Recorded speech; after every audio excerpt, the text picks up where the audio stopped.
Halo Mas Bro, selamat datang kembali di channel Rustanto Auto Info. Di video kali ini saya akan memberikan tips bagaimana cara menangani mobil sebelum dan sesudah kebanjiran. Karena memang akhir-akhir ini lagi musim hujan dan lagi musim banjir Mas Bro ya. Siapa tahu nanti tips dari saya bermanfaat untuk kawan-kawan di channel ini. Nah, ketika kawan-kawan memprediksi bahwa air sudah mulai naik dan ini kemungkinan mau banjir gitu ya. Sebenarnya langkah yang paling aman ataupun paling mudah ketika masih memungkinkan, kawan-kawan memindahkan mobil ke tempat yang lebih aman ataupun yang lebih tinggi. Itu kalau masih memungkinkan ya, tapi kan hal itu tidak bisa ataupun tidak mungkin dilakukan ke semua kondisi ataupun semua orang ya. Pasti ada keterbatasan-keterbatasan tertentu yang membuat orang tidak bisa memindahkan kendaraannya.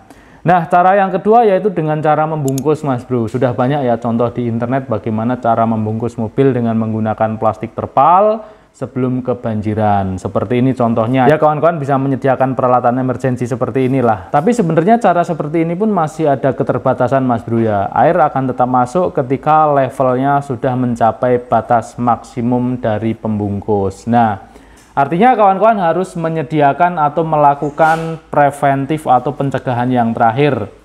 Oke, pencegahan yang terakhir seperti ini Mas Bro. Saya akan berbicara masalah engine dulu ya, karena kalau kita ngomong penyelamatan unit itu kan biasanya yang paling vital adalah engine. Kalau yang lain kan masih bisa dibersihkan ataupun ya nanti bisa ditolong belakangan lah seperti itu. Ya, kalau untuk engine saya ceritakan basicnya ya. Engine itu di dalam mesin ya, di dalam mesin. Engine itu mesin mobil gitu kan.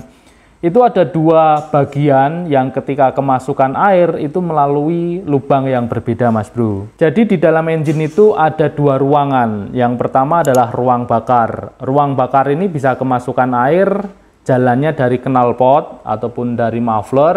Dan yang kedua dari filter udara atau lubang intake Mas Bro. Jadi jalur masuknya air ke ruang bakar itu dari knalpot dan dari saluran masuk udara. Dan biasanya ketika kemasukan air di area ruang bakar ini akan berpotensi menyebabkan kerusakan fatal. Apalagi kalau penanganannya tidak sesuai. Lalu ruangan yang kedua yaitu namanya adalah oil pan ataupun area crankcase. Ini juga bisa kemasukan air dari lubang pernapasan mesin. Oke, gambarannya seperti itu ya. Jadi yang harus kawan-kawan lakukan ketika memprediksi sudah harus mulai banjir. Usaha yang terakhir nih selain tadi memindahkan atau membungkus yaitu kawan-kawan harus menutup lubang knalpot dan lubang intake. Oke, kalau lubang knalpot saya rasa sudah cukup familiar ya. Yang pertama ini kawan-kawan pastikan untuk di area lubangnya ini tertutup dengan baik, bisa menggunakan plastik ataupun menggunakan sumbat tertentu. Dan sebenarnya masih ada lubang satu lagi biasanya di muffler Mas Bro. Lubang kecil seperti ini juga bisa kawan-kawan tutup, bisa menggunakan solasi ataupun sumbat yang lainnya ya. Artinya dua lubang ini harus kawan-kawan tutup. Itu ya untuk yang dari knalpot. Jadi sebelum banjir kawan-kawan tutup dulu tuh knalpotnya supaya tidak kemasukan air. Terus yang kedua adalah penutupan lubang intake. Nah ini mobil tuh macam-macam ya lubang intake-nya. Ada yang sudah terlihat terekspos, itu bisa langsung kawan-kawan tutup. Ada juga yang seperti ini nih, seperti punya saya ini kan agak susah nih, nggak kelihatan lubang intake-nya. Nah kalau lubang intake-nya nggak kelihatan seperti ini, ataupun menyalur ke bawah seperti mobil saya ini, kawan-kawan bisa buka salah satu karetnya, jalurnya seperti ini, kawan-kawan buka, lalu kawan-kawan tutup menggunakan plastik ataupun sumbat apapun lah supaya air tidak masuk. Seperti itu Mas Bro. Oke, jadi dua hal tersebut akan menyelamatkan masuknya air ke ruang bakar. Ini menurut saya sudah cukup aman ataupun ya lebih baik lah ya, lebih baik untuk kita menyelamatkan engine. Bagaimana dengan lubang pernapasan mesin? Nah, lubang pernapasan mesin ini posisinya agak susah Mas Bro ya. Tapi kalau memang masih terlihat, biasanya ada hose di bawah mesin yang posisinya seperti ini bisa kawan-kawan tutup. Tapi kalau memang sudah tidak bisa ditutup, ya nggak apa-apa. Nanti kalau kita kemasukan air di area oil pan atau crankcase, itu masih mudah ditolong daripada kemasukan air di area ruang bakar. Oke ya, jadi hal kritikal pertama sudah kita antisipasi, yaitu dengan cara menutup knalpot dan lubang intake. Yang selanjutnya adalah aki Mas Bro. Kawan-kawan harus melepas aki ya, minimal kabel negatifnya, tapi sebaiknya aki diangkat Mas Bro, dipindahkan dari mobil, kita simpan. Supaya apa? Supaya nanti tidak ada konsleting ketika area engine ini terendam oleh air.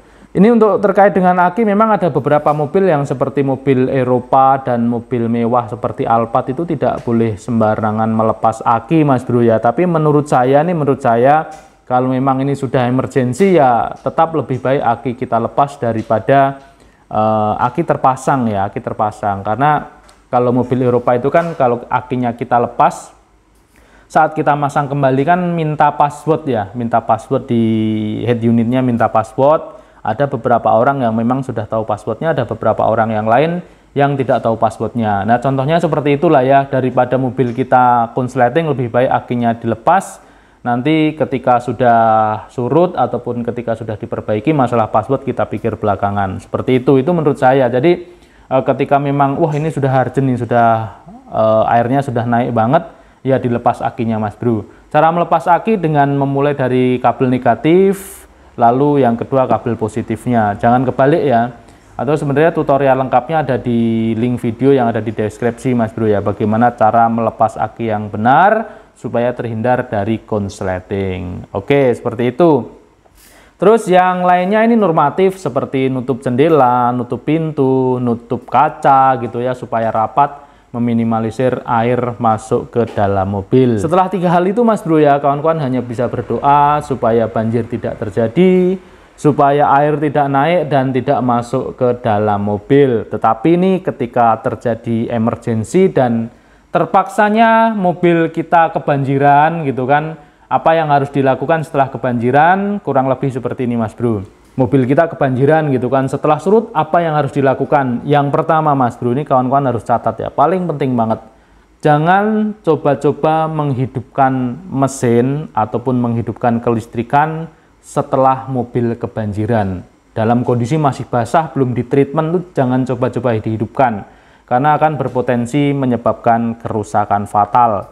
Nah kalau kawan-kawan memang tidak kompeten ataupun tidak tahu tentang otomotif dan ya tidak mau effort untuk menangani sendiri ataupun men-treatment sendiri, ya sebaiknya diserahkan ke bengkel detailing dan bengkel mesin untuk dilakukan pemeriksaan apakah mesinnya kemasukan air dan untuk melakukan pembersihan interior. Seperti itu. Jadi kalau kawan-kawan yang ya buta teknikal dan nggak mau effort tuh, yang harus kawan-kawan lakukan adalah dilarang keras menghidupkan mesin ataupun elektrikal ataupun starter tuh nggak boleh sama sekali. Yang kedua adalah cari bengkel terpercaya itu. Nah tapi untuk kawan-kawan yang tahu teknikal gitu kan dan mau berusaha untuk mau melakukan treatment sendiri, akan coba sedikit saya pandu ya bagaimana cara treatment mobil setelah kebanjiran. Yang pertama kita selamatkan engine dulu Mas Bro. Kawan-kawan cuci dulu tuh lumpur-lumpur yang di area mesin yang bekas banjir tuh, bersihkan dulu dengan menggunakan karcer ataupun air bersih ya, supaya lumpurnya hilang. Setelah bersih, setelah lumpurnya hilang, kawan-kawan membuka semua busi. Jadi businya itu dilepas semua. Atau kalau mobil diesel ya injektornya dibuka lah ya, supaya ruang bakar itu terbuka. Lalu ketika ruang bakar sudah terbuka, dengan cara membuka busi, kawan-kawan putar manual mesinnya. Ini biasanya kalau kawan-kawan di area front cover engine ya, atau di front cover mesin, di bagian depan mesin lah ya, itu kan ada sebuah puli utama yang ini terhubung sama timing gear ataupun crankshaft. Ini kawan-kawan putar manual Mas Bro, dengan menggunakan kunci ke arah kanan, searah jarum jam. Silahkan diputar beberapa kali putaran. Kalau diputar itu jam, tidak bisa diputar, berarti ruang bakar kemasukan air. Nah, kalau sudah kemasukan air di ruang bakar, ya mau nggak mau harus dilakukan top overhaul. Di area cylinder head harus dilakukan pembongkaran. Tapi ketika kawan-kawan putar manual engine ini, dan posisinya bisa berputar ya, kawan-kawan putar beberapa kali, 3 atau 4 kali itu lancar putarannya. Artinya bisa dipastikan engine kawan-kawan 90% terselamatkan. Kenapa? Karena di ruang bakar tidak terjadi hydraulic lock atau tidak ada air yang masuk ke ruang bakar. Misalnya ada pun dia akan masih bisa keluar dari lubang busi. Itu yang harus kawan-kawan lakukan ketika kawan-kawan mau effort dan mau berusaha menyelamatkan sendiri ya. Diputar manual dalam posisi busi terbuka. Oke. Itu yang pertama. Jadi ketika kawan-kawan sudah bisa diputar, artinya 90% sudah terselamatkan. Kawan-kawan ganti oli. Nah, ini ganti oli ini adalah ruang yang ada di crankcase ya, ataupun oil pan. Ini di drain semua, dikeluarkan semua olinya, lalu ganti dengan oli yang baru. Oke, cukup di situ. Kalau memang itu sudah kawan-kawan lakukan, insya Allah 95% lah ya. 95% engine kawan-kawan terselamatkan. Ini engine mekanikal lah ya, kalau elektrikal kan belum kita sentuh. Oke, kalau sudah seperti itu, kita beralih ke yang lain Mas Bro. Engine insya Allah sudah terselamatkan kalau kondisinya sudah bisa diputar manual dan olinya sudah diganti. Oke, selanjutnya kita mulai menyelamatkan elektrikal yang di area ruang mesin. Cabutin tuh soket-soket, terutama soket controller ya, soket ECU yang berada di area ruang mesin. Dan soket-soket yang lain, seperti injektor yang lain-lain itu kawan-kawan cabutin semua, bersihin, pastikan kering. Oke, seperti itu. Kalau sudah, jangan langsung dihidupkan dulu, biarkan dulu dia mengering beberapa hari sambil kawan-kawan menangani interior. Nah, di interior ini tidak kalah effort Mas Bro ya. Kawan-kawan harus membongkar semua jok, tempat duduk, dan karpet lantai. Ini kawan-kawan bongkar semua, bersihkan semua, termasuk di area dashboard. Ini di dashboard kalau memang terendam banjir juga, harus kawan-kawan bongkar total, harus kawan-kawan bersihkan lumpurnya, soket-soketnya harus dilepas, dan dibersihkan serta dikeringkan. Termasuk soket-soket yang di area head unit ya, ini juga harus kawan bersihkan, pastikan tidak ada air yang mengenang di area situ.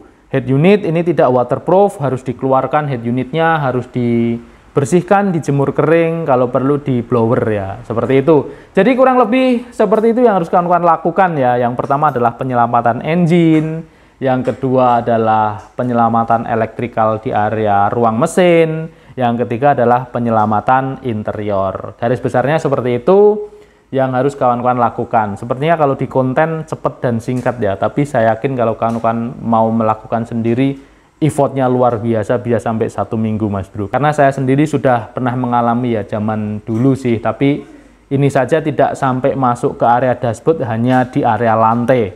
Hanya di area lantai aja effortnya sudah beberapa hari, apalagi kalau sudah masuk dashboard.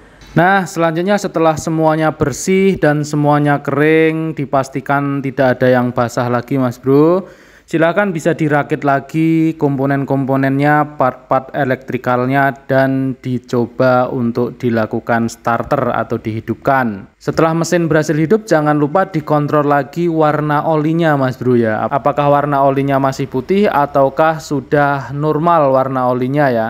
Kalau memang dirasa kurang yakin, bisa di flashing lagi tuh, bisa diganti lagi olinya, beserta filter-filternya bisa diganti. Seperti itu kurang lebih garis besarnya tips dari saya di kesempatan kali ini Mas Bro. Demikian, semoga bisa menjadi manfaat dan menjadi referensi untuk kawan-kawan semua ya. Saya doakan untuk kawan-kawan yang terkena musibah banjir, semoga diberi kesabaran dan diberi rezeki yang melimpah lagi untuk menjadi pengganti barang-barangnya atau hartanya yang rusak karena banjir. Dan untuk kawan-kawan yang memang tidak terkena banjir, saya doakan kita semua aman dari bencana alam ataupun musibah termasuk banjir, supaya kita bisa fokus ke hal lain, terutama ibadah dan berdoa supaya selalu diberi keselamatan dan rezeki yang barokah. Demikian video saya di kesempatan kali ini. Apabila bermanfaat, jangan lupa like dan subscribe.